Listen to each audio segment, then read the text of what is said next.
In this video, I'm going to share 13 must-know pharmacology tips for the TMC exam. Are you ready? Let's go!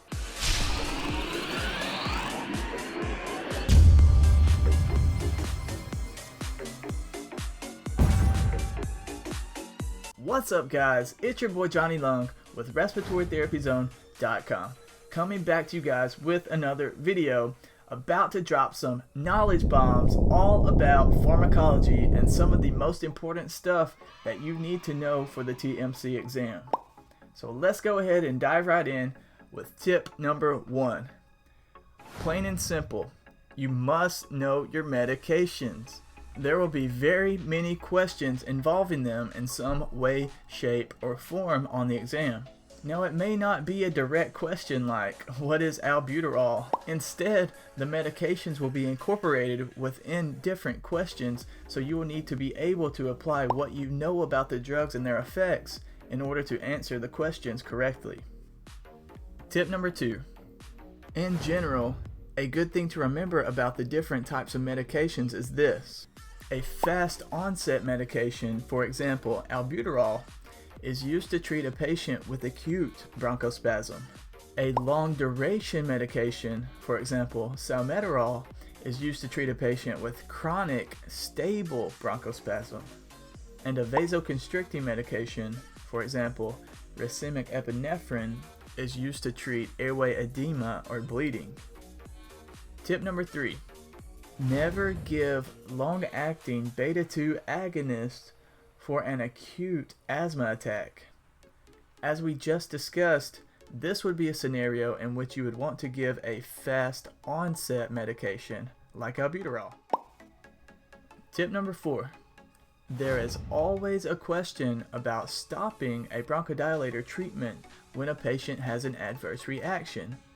So just know that if the patient's heart rate increases by more than 20% from the baseline pre-treatment heart rate, then you should stop the treatment immediately and notify the physician. Tip number 5. Definitely remember and think Theophylline if you happen to see a question about methylxanthines on the exam. That's because it's the most common methylxanthine drug and it's the one that you are most likely to see on the exam. Tip number 6. Don't worry about memorizing the doses for all the specific drugs. The MBRC typically doesn't ask for the specific dose in the questions. However, there is one exception to this tip. It may be a good idea to remember that the standard albuterol SVN dose is 0.5 milliliters or 2.5 milligrams, and that's given 3 to 4 times per day. That's because if you were to see one of these on the exam, it would most likely be this one. Tip number 7. There will be a question about antimicrobial medications that are used to treat a pulmonary infection. So look over the following a few times just to refresh your memory. Penicillin treats gram-positive bacteria. Gentamicin treats gram-negative bacteria. Isoniazid treats Mycobacterium tuberculosis. Toby, or also known as tobamycin, treats Pseudomonas, and that's the one we give to cystic fibrosis patients, so definitely remember that one. Pentamidine treats pneumocystis carinii, and Ribavirin treats RSV in young children. Tip number 8. Now you may think that this tip is just a little bit odd, but here it is. For the TMC exam, be sure to remember that Viagra is a vasodilator, which means that it increases blood flow.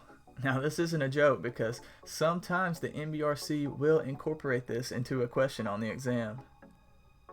Tip number 9. Always give a diuretic, for example, Lasix, to a patient with fluid overload. You should also know that a side effect of Lasix is loss of potassium through the kidneys. So if this were the case and a patient just received Lasix, be sure to know to check the patient's serum potassium level. Tip number 10.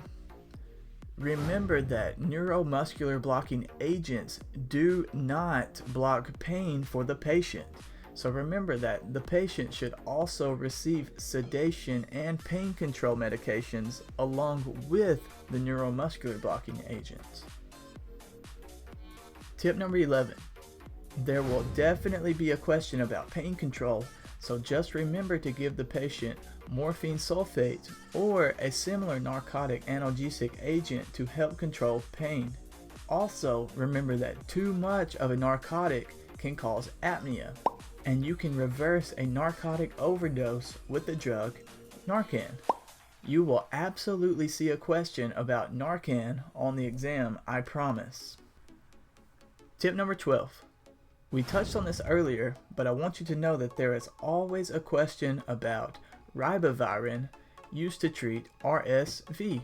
Ribavirin is administered with a SPAG, also known as a small particle aerosol generator, so be sure to remember that as well. And last but not least, tip number 13. Remember this: if the patient's bedside peak flow improves 15% after a bronchodilator treatment is given, then you know that the medication was effective and it can be considered a reversible obstructive airway disease. One last thing, these tips actually come straight from our course, Hacking the TMC Exam, where I share all of my top tips and tricks that I learned while taking and passing the exam myself. I know that you'll find these pharmacology tips useful when you take the TMC exam, but if you want access to all of my other insider tips and tricks for all the other important subjects as well, including mechanical ventilation, be sure to check out the course. I will leave a link to it down below at the very top of the description if you want to check it out. Alright guys, that is it. Thank you so much for watching this video, and I hope that these 13 tips I shared with you will help you smash the pharmacology questions on the TMC exam. If you thought this video was helpful, do me a favor and smash that thumbs up button because it really helps the channel grow.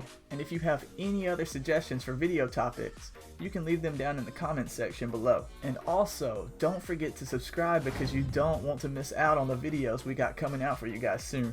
Thanks again for watching, and I will see you in the next one. And as always, breathe easy, my friends.